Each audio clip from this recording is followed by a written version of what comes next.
After spending nearly a decade in investment banking, there's one question I got asked more than anything else. It's this: am I on the right track to financial freedom? It's a question we all kind of ask ourselves, right? So in this explainer, we're going to break down the habits that might just be holding you back and hopefully find some real answers. So let me ask you that right now. Just take a second and really think about it. Are you actually on the right track? It seems like such a simple question, but man, the answer can feel complicated. And if you're feeling a little lost or uncertain, you are definitely not alone. So that's what we're going to dig into. We're going to uncover the 3 big habits that consistently trip people up and stop them from hitting their financial goals. But more importantly, we're going to talk about what you can do starting today to build the future you actually want. All right, first up, let's talk about what is probably the single biggest mistake people make. It's not having a crystal clear idea of what they're even working towards. This isn't just about spreadsheets and numbers. It's about clarity. See, most people think financial freedom just means being rich. But what does that even mean? It's not a real target. It's just this vague wish. And if you don't know exactly what you're aiming for, it's like you're just shooting arrows in the dark. How will you ever know if you hit the bullseye? This quote from the ex-banker we're following, it just gets right to the heart of it. For her, it had nothing to do with fancy cars. It was about escaping what she called the golden handcuffs. Making good money, but feeling trapped. It was about having the freedom, the option to say no to work that was draining her soul. And that's the whole point, right? It's so personal. Your why might look totally different.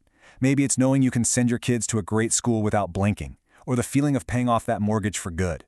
Maybe it's having the time, the precious time, to be home with a new baby, or finally pursuing that passion project. The goal is to make it real for your life. So here's a little exercise to help you find your own definition. Just start with this question. If money were totally off the table, what would your ideal day actually look like? What would you do from the moment you woke up? And let's take it one step further. Who would you be spending that time with?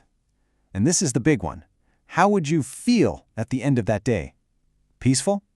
Energized? Secure? Creative? That feeling, that is your true north. That is your why. Okay, so once you know your destination, your why, you need a vehicle to get you there. So let's move on to our second key, which is all about the how. It's about mastering the 4 practical skills of building wealth. And it really breaks down into these 4 simple but powerful skills. Number 1, you earn. You find ways to make more than you need to just get by. Number 2, you save the difference, and you do it automatically by paying yourself first. 3, you invest that money so it starts working for you.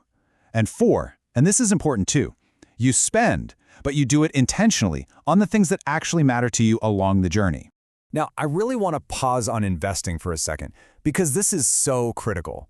Just look at this. Keeping your money in cash, it feels safe, doesn't it? But it's actually a guaranteed loss. Every single day, inflation is silently eating away at its value. Now, investing, it has risks, but it's a calculated risk for potential growth. At the end of the day, those are really your only 2 choices, potential growth or a guaranteed loss. So here's the bottom line, probably one of the most important takeaways from all of this. Saving is for safety. Investing is for freedom. You simply cannot save your way to true financial independence. Investing is the only way to outpace inflation and build real long-term wealth. And that brings us to our third and final key. And honestly, this one can be the most frustrating part of the whole journey. It's all about what happens after you've learned everything. It's about that massive, massive gap between knowing what to do and actually doing it. I mean, think about it. We are drowning in information, right? The gap between people who succeed with their money and those who don't, it's rarely about a lack of knowledge. The real problem is the action gap. It's not about what you know, it's all about what you do with what you know. And these are the excuses that keep that action gap wide open. Do any of these sound familiar?